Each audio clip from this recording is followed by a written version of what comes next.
Good morning. I'd like to start by saying thank you for all your good wishes and practical help over the last 10 days or so. Sally and I are improving, but we're still just a little bit bedraggled.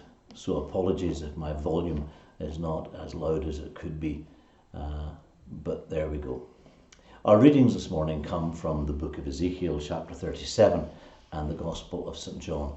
The Ezekiel passage is a really famous passage. The children of Israel had been taken away into captivity, and they're feeling isolated and alone, and Ezekiel tells a story about dry bones and about the breath of God giving life to the bones.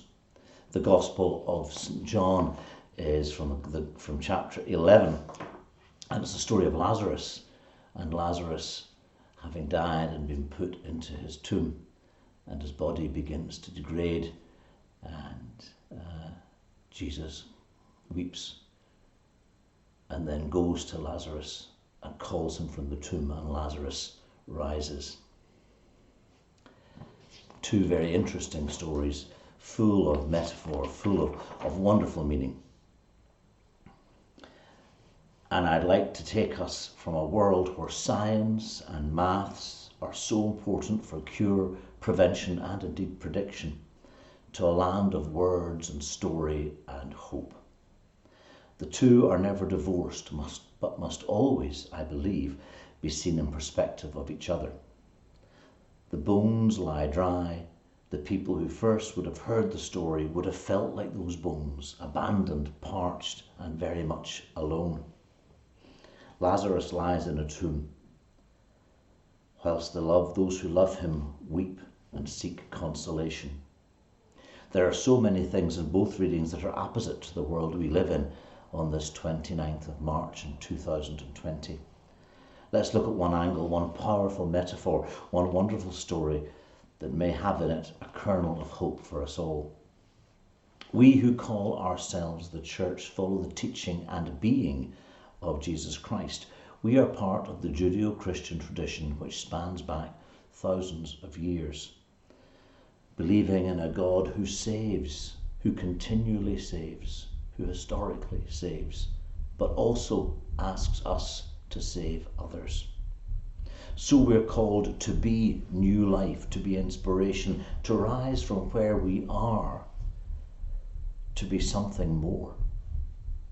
Maybe in today's society, the church feels marginalised. We feel depleted, diminished. Not many people go to church anymore. Most of them are old. Nobody listens to us. What have we got to offer?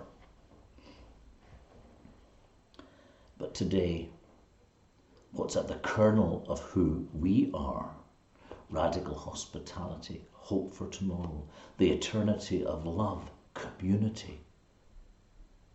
Those things can help us cope with the present virus and the fears around it. Today, you and I need to step out of the tomb, take an enormous breath and be the people we're called to be. Your elder will be contacting you regularly, I hope. You know who your neighbours are, you may know who needs help. If you cannot, for so many reasons, contact someone, find a way for someone else to. We may have to think hard as to how we can stay safe and be there to help, but keep in contact with those that you know, and keep your ears open for those and eyes open for those you do not know who may need your help. Help can be a quick phone call away, a few messages left on a doorstep, a thumbs up through a window to someone who's had no human contact for some time. If you are working with those who are ill, thank you. But also be as safe as you can, as careful as you can, because we need you.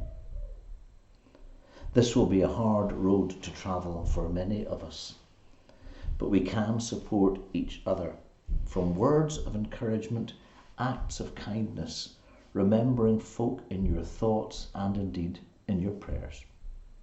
As I said last week, there is no value whatsoever in blame or recrimination. But we need to be the love we are called to be. And we need to step out of the tomb to help others be the same. May God's love travel with us as we negotiate a time unprecedented in our lives, and we hope in the lives of our children and grandchildren. We do not want this to be a regular occurrence, please God. When whatever you do, follow the rules. Keep yourself safe. Look after those you love. Don't take any silly risks. And God bless you all. I'll talk again soon. Goodbye.